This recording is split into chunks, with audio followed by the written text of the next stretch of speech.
Welcome to your Tuesday, April 30th newscast here on 18 WJTS.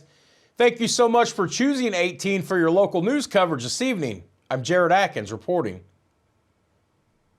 On Saturday night, April 27th, officers with the Lawrence County Sheriff's Office responded to a call of a deceased male in a rural area of Winger Road near the Lawrence and Orange County line. The Indiana State Police and the Orange County Sheriff's Office were then contacted after it was determined the incident had occurred just inside the Orange County line. Preliminary investigations revealed that the deceased male, identified as Timothy Tolbert of Mitchell, was fishing with a female from Lawrence County. The couple were approached by an acquaintance identified as 46-year-old Homer Smith from Mitchell, Indiana. An altercation between Tolbert and Smith then occurred, with Smith striking Tolbert in the head multiple times. Smith fled the scene after the altercation, and Tolbert succumbed to his injuries and was pronounced deceased at the scene by the Orange County coroner. Smith was then located at his mother's residence near the Lawrence County Sheriff's Office. During investigation, detectives determined enough probable cause existed to arrest Smith for murder. He was transported to the Orange County Jail, where he's currently being held without bond. This case is still under investigation, and Smith was charged with murder, a level 1 felony here in the state of Indiana. An arrest has been made in connection to the fatal accident that occurred on I-64 in Spencer County Sunday afternoon. On Sunday, April 28th at around 4:50 p.m., deputies responded to a single vehicle rollover accident on I-64 near the 65-mile marker. A passenger identified as 66-year-old Neil Vaughn from Elberfield, Indiana in Warwick County was ejected from the vehicle and pronounced dead at the scene. Further investigation revealed that the vehicle involved, a 2001 Ford Explorer, was driven by Angelo Rios of Evansville. According to authorities, the vehicle left the roadway for reasons yet to be determined, went down an embankment, and rolled multiple times. At the hospital, Rios was found to have tested positive for both methamphetamine and amphetamines in his bloodstream. He was arrested and transported to the Spencer County Jail, where he is facing charges of operating while intoxicated, resulting in death, a level 4 felony, and operating while intoxicated endangerment, a Class A misdemeanor charge. On Saturday morning, April 27th at around 8:25 a.m., deputies responded to a single vehicle rollover accident on Kennedy Street in Rockport. The female driver was trapped inside a flipped Hyundai Elantra. Witnesses reported erratic driving behavior prior to the accident. The driver, identified as Kirsty Morris of Maceo, Kentucky, showed signs of impairment and was taken to the hospital, where her BAC showed .343, over 4 times the Indiana legal limit of .08. After medical clearance, Morris was transported to the Spencer County Law Enforcement Center and charged with OWI endangerment, OWI operating a vehicle .15 or higher, and OWI while intoxicated. Since its formation as the DuBois County Area Development Council all the way back in 2005 to now, the 501c3 not-for-profit known as DuBois Strong is continuing their mission to maximize community resources and assets to foster economic growth here in southern Indiana.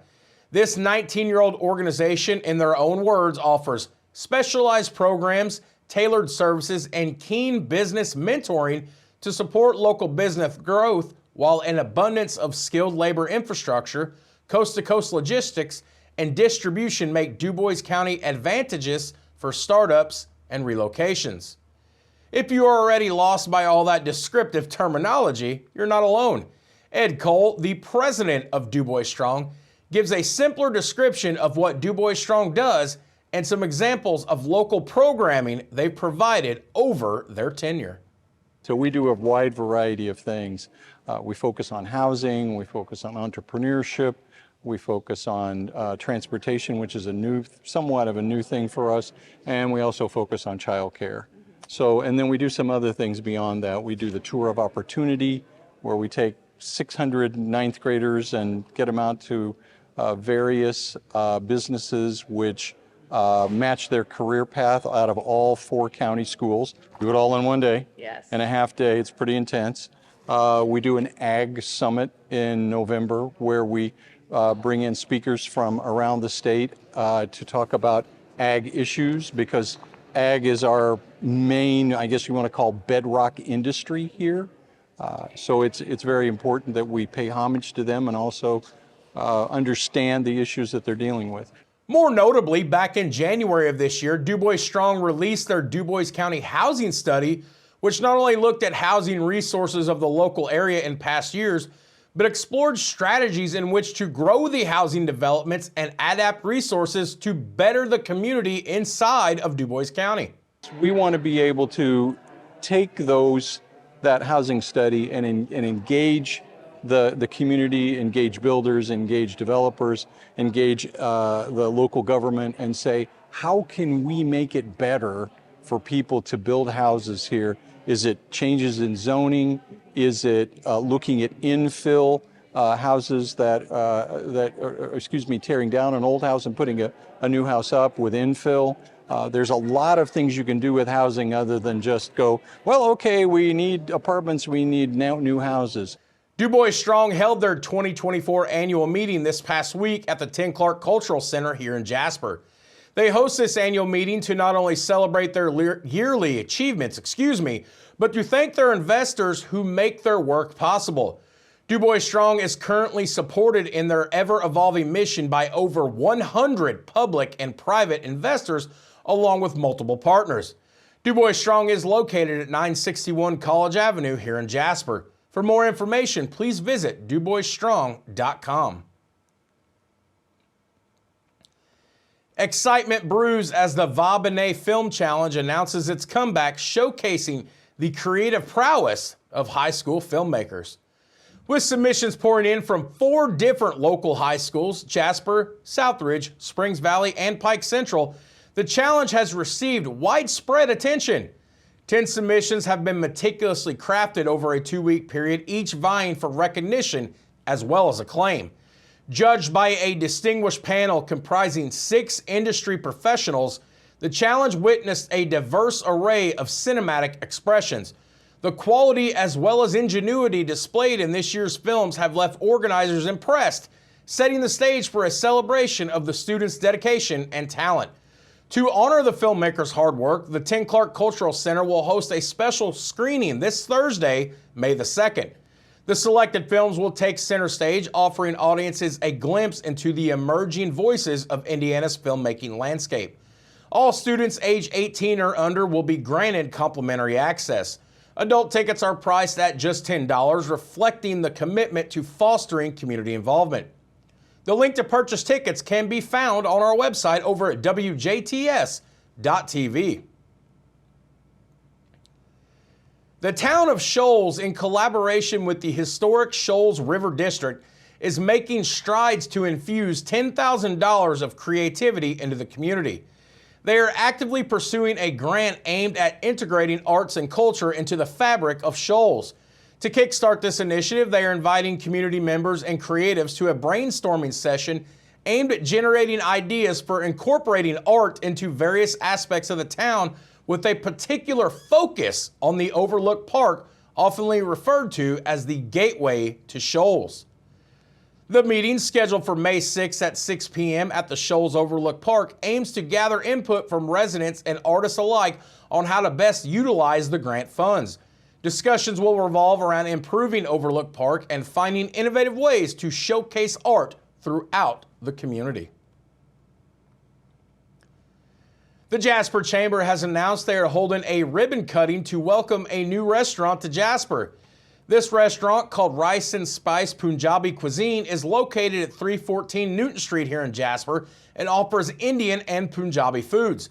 The ribbon cutting for Rice and Spice is set for tomorrow, Wednesday, May 1st at 10 a.m. Purdue Extension Crawford County is proud to announce the Lead by Action Award. The Lead by Action Award recognizes outstanding young leaders within the Crawford County 4-H program who are actively transforming their communities through service. Eligible candidates, youth members of Purdue Extension Crawford County in grades 7 through 12, or in their first year immediately following 4-H enrollment eligibility, demonstrate exemplary leadership, civic engagement, and community service. Applications for the Lead by Action Award must be received by May 10th. The $500 scholarship will be presented annually at the Crawford County 4-H Showcase during the Parade of Champions. For further information, please contact Megan Mitchell, the office manager at Purdue Extension Crawford County, at 812-338-5466. And more news out of Crawford County. The Milltown Police Department posted on their Facebook page Sunday afternoon about an increase of animals at large as of late, mostly canines. The post stated that the Milltown Police understand that sometimes animals get loose, but it becomes frustrating when it's a repetitive event or property damage occurs. Milltown Police would like to remind residents that the town does have an animal at large ordinance, and the fine is $75 per occurrence. If you have any questions, please contact the Milltown Police Department. 13 parishes have been chosen to participate in the Children's Revival of Participation at Sunday Mass at the St. Meinrad Seminary and School of Theology. This 5-year initiative is funded by a $1.25 million grant from Lilly Endowment Inc.'s Nurturing Children Through Worship and Prayer initiative to enhance children's engagement in worship and prayer during regular Sunday Masses. The key objectives of the program are preparing the environment, singing and moving, proclaiming the word and hearing it explained, leading and listening to spoken prayer, and going forth from worship to witness. Out of the 13 parishes chosen from the program applicants in the local area, St. Meinrad chose St. Peter and Paul Catholic Church in Hobstadt. St. Meinrad Archabbey is one of 33 organizations participating in the Nurturing Children initiative. And that has been your news here on 18 WJTS. Don't change that channel.